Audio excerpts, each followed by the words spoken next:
नमस्कार सर। नमस्ते सर जी। क्या नाम है जी आपका? मेरा नाम मुकेश कोटे है। कहाँ से आए हैं आप? सर मैं इंदौर एमपी से आया हूँ। आपने संत रामपाल जी महाराज से कब नाम दीक्षा ली?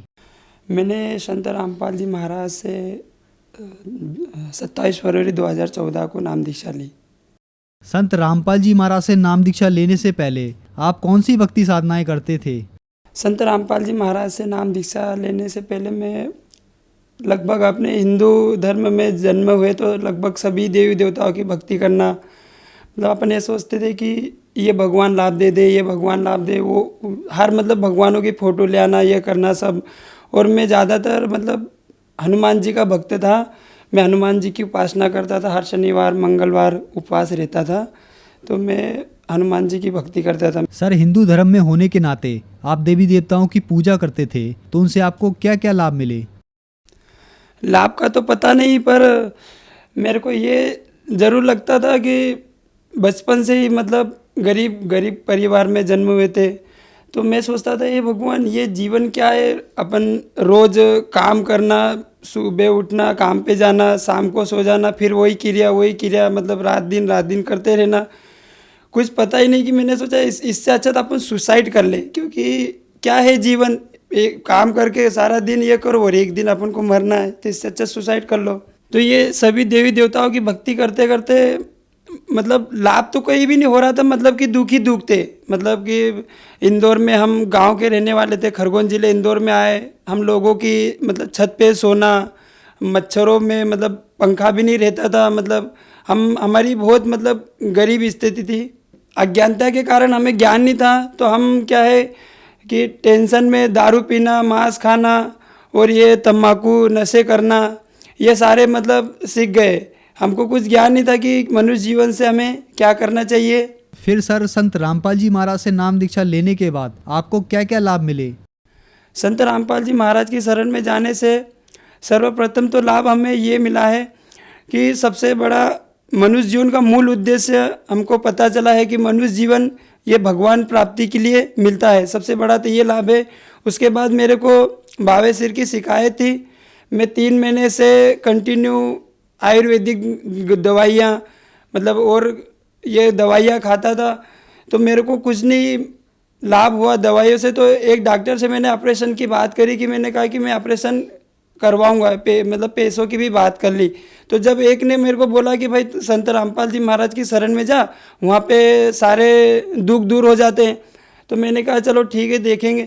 तो मैंने संत रामपाल जी महाराज के जो साधना टीवी पे 7:40 से 8:40 सत्संग आता है, उस पर मैंने देखा और ज्ञान गंगा पुस्तक पढ़ी, तो मेरे को बहुत अच्छा लगा। और इंटरव्यू भी भाइयों के आ रहे थे इंटरव्यू, उसमें भी देखा कि सारी बीमारियां दूर हो रही।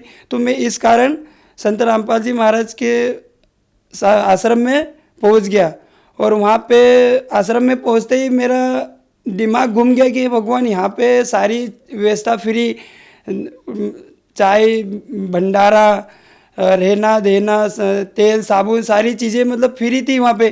तो मैंने कहा मेरे को सबसे पहले नाम दीक्षा चाहिए। तो मैंने नाम दीक्षा ली और मैंने संत रामपाल जी महाराज से बोला कि मेरे को भावे सिर की शिकायत है। तो संत रामपाल जी महाराज जी ने मेरे को आशीर्वाद दे, बोले बेटा 2 दिन के अंदर बीमारी ठीक हो जाएगी। आश्रम में ही वो बीमारी सही हो गई। मैं इतना खुश हुआ, मैं इतना फ़ोन लगाया मैंने सबको कि मेरी बीमारी सही हो गई, यहाँ पे तो भगवान आए हुए हैं, और ऐसे मतलब बहुत मैं खुश हुआ। और फिर मैं घर गया, 4-5 दिन बाद जो संत रामपाल जी महाराज जी ने भक्ति दी, वो मैंने भक्ति करी और मेरी बीमारी बिल्कुल जड़ से ख़त्म हो गई। और वो दिन और आज का दिन मेरे को एक गोली भी नहीं खाना पड़ी, बिल्कुल स्वस्थ शरीर है मेरा। और मेरे को सांस की प्रॉब्लम थी, मेरा मतलब दम भर आता था सांस लेने में, तो वो बीमारी भी दूर हुई। संत रामपाल जी महाराज के शरण में आने के बाद मेरे को इतने लाभ मिले हैं, मतलब बीमारियां भी दूर हुई, मेरा काम धंधा खूब अच्छा चलता है। मतलब मैं क्या क्या बताऊँ, मैं नहीं भी काम करूँगा तो भी मेरे घर में पैसे अचानक आ जाते, कई गोदरेज में आते हैं, कई पर्स में आ जाते हैं। अचानक मेरे पास मालिक ने व्यवस्था खूब दे रखी, उसके बाद भी मेरे को खूब बरकत होती है और खूब लाभ मिल रहा है। सर, जो दर्शक आपको देख रहे हैं उनको आप क्या संदेश देना चाहते हैं? संदेश क्या, अपन तो प्रार्थना कर सकते हैं कि भाइयों, मनुष्य जीवन बहुत अनमोल है, बहुत अनमोल है। इसे व्यर्थ नहीं गंवाना चाहिए, क्योंकि गुरु बहुत आवश्यक है, गुरु बनाना अति आवश्यक है। क्योंकि अपने भगवानों ने भी गुरु बनाए, मालिक की वाणी की रामकृष्ण से कौन बड़ा, उन्होंने भी गुरु कीन, तीन लोग के वे धनी गुरु आगे अधीन। मतलब राम जी और कृष्ण भगवान ने भी गुरु बनाया, तो अपन कौन से खेत के मूल्य। तो गुरु भी वही होना जो अपने शास्त्रों, पवित्र गीता जी, वेद, जो कुरान, जितने भी शास्त्र है उसके अनुसार जो भक्ति दे वही गुरु। और गीता जी अध्याय 4 के 34वें श्लोक में कृष्ण जी अर्जुन को बोल रहे कि अर्जुन तू उस तत्वदर्शी संत की शरण में जा, वो जो भक्ति दे उसको तू लास्ट सांस तक मर्यादा में रहकर भक्ति करना, जब तेरा पूर्ण मोक्ष होगा। तो वो तत्वदर्शी संत रामपाल जी महाराज इस धरती पर आए हुए हैं, तो अपना मनुष्य जीवन व्यर्थ नहीं करके जल्द से जल्द इनकी शरण में आके अपना मनुष्य जीवन को सफल करे। सर, संत रामपाल जी महाराज से किस प्रकार जोड़ा जा सकता है? संत रामपाल जी महाराज ने बहुत दया करी है। अभी अनेकों चैनलों पर संत रामपाल जी महाराज का सत्संग आता है, तो वो सत्संग जरूर देखें। और उसमें उसके नीचे नंबर आते हैं, फ़ोन नंबर, वो फ़ोन नंबर पे संपर्क करें और पूछे कि कहाँ पे है नाम दीक्षा देने की, तो वो वहाँ से अवश्य नाम दीक्षा लेके अपना कल्याण करावे। धन्यवाद सर। सत साहिब।